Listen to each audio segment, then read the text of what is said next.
Imagine if the British Museum borrowed the Mona Lisa from France but didn't tell anyone. No headlines, no paperwork, just a quiet shuffle of world-famous art across borders. Sounds like a conspiracy theory, right? Well, in 1905, something just as bizarre may have happened. Hidden deep in the Ottoman archives are cryptic references to a loan, not of money, but of a mysterious Egyptian statue to none other than Germany. A pyramid loan, if you will. And here's the kicker. Egypt was technically under British control at the time, meaning the Ottomans had no business lending out pharaonic treasures, yet somehow a deal was struck in whispers and ink. What was this statue?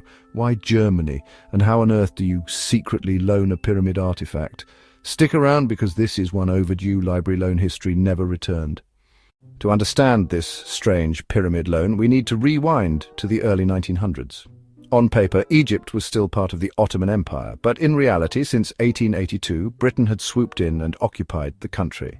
The Ottomans technically had suzerainty, a fancy word for we still claim it, but good luck proving it, while the British controlled the army, the ports, and most importantly, the antiquities.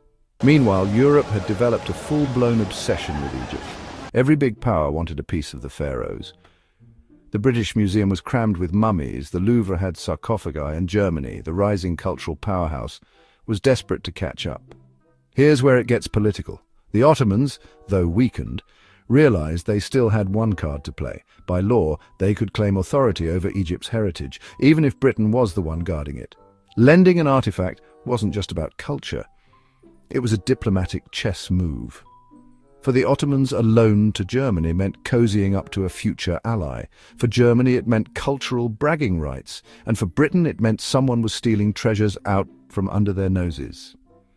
The year is 1905. Constantinople, capital of the Ottoman Empire, is a city buzzing with gossip, spies, and endless paperwork. Somewhere in the middle of all this, tucked away in the Ottoman archives, lies a document with an odd phrase: temporary loan of an Egyptian statue. Nothing more, no picture, no catalogue number, just enough to spark a century of head-scratching. So what was this about? Let's set the stage. German museums were hungry. Berlin's brand-new museums were rising like marble cathedrals to culture. But they had one problem. Britain and France had already raided half of Egypt. The British had Rosetta Stone bragging rights, the French had obelisks, and Germany was stuck saying, well, we've got some very nice pots. Cue the Ottomans. Although Egypt was occupied by Britain, the Sultan in Constantinople still claimed sovereignty over the land of the pharaohs. It was a legal fiction, but one that gave the Ottomans wiggle room.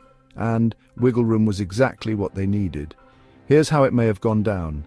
Picture a dimly lit office in Istanbul.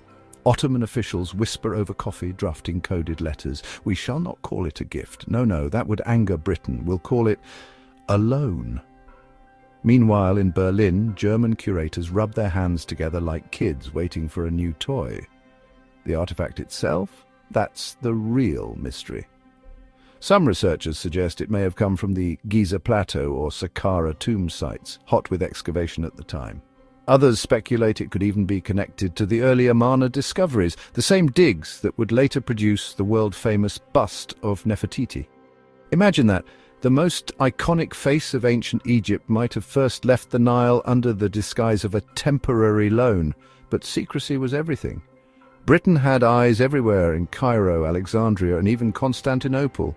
If news of the loan got out, it would have been a diplomatic nightmare. Reports hint at British officials becoming suspicious. Strange, one might have muttered. Berlin's museum suddenly has a statue remarkably similar to one catalogued in Egypt last year. And that's what makes this story so fascinating. Unlike the brazen smash and grab of Napoleon carting obelisks to Paris, this was subtler, like slipping a priceless artifact into a suitcase and labeling it personal effects. The Ottomans didn't lose face, Germany got their treasure, and Britain was left gnashing its teeth. The parallels to today are almost comical. Think of it like Netflix password sharing. One empire technically owned the account, Egypt. Another empire controlled the TV remote, Britain. And a third empire quietly logged in from across the continent, Germany. Only here the account was a 3000-year-old pharaonic statue. Did the Germans ever plan to return it? Doubtful. Museums in the early 20th century treated loans like pirates treated treasure maps, useful for a while, but eventually tossed overboard. By the time World War I erupted just a decade later, all thoughts of paperwork and temporary status were buried under the rubble of collapsing empires. The result? The statue's fate became a blur. It may have slipped into Berlin's collections under a new catalogue number. It may have been lost in wartime chaos. Or it may still be sitting in a European gallery today, labelled with the vague description, Provenance Egypt, acquired early 20th century. One thing's for sure. In 1905, the Ottomans pulled off one of history's strangest cultural maneuvers. They didn't steal, they didn't sell, they loaned. And in the process, they turned archaeology into a secret weapon of diplomacy. So what happened to this mysterious pyramid loan? That's the part nobody can quite pin down. The Ottoman records fall silent after 1905, and the paper trail vanishes into the fog of two world wars. Some historians argue the statue was quietly absorbed into Berlin's growing Egyptian museum, recatalogued with a new number so nobody could trace it back. Others think it may have been lost during the Allied bombings of World War II, when entire wings of German museums were reduced to rubble. Meanwhile, Britain never officially acknowledged the incident, but you can bet they weren't happy about it. For them, it was another reminder that their occupation of Egypt wasn't as airtight as they liked to believe. And for Germany, it was a cultural victory, a small but symbolic treasure that helped cement Berlin's reputation as a serious player in Egyptology. The irony? Egypt, the land from which the statue came, had no real say in the matter. Its treasures were being shuffled around like chess pieces in a game played thousands of miles away. And a century later, the question remains, was the loan ever returned, or is it still hiding in plain sight? And that's the bizarre tale of the mysterious pyramid loan of 1905, a secret deal where an empire on life support flexed its last scraps of authority.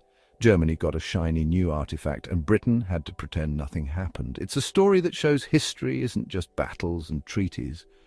Sometimes it's paperwork, whispers, and a single crate on a ship changing the cultural balance of Europe. So the next time you walk through a European museum and see an Egyptian statue, remember, it might not just have been stolen, it might be the world's longest overdue library loan.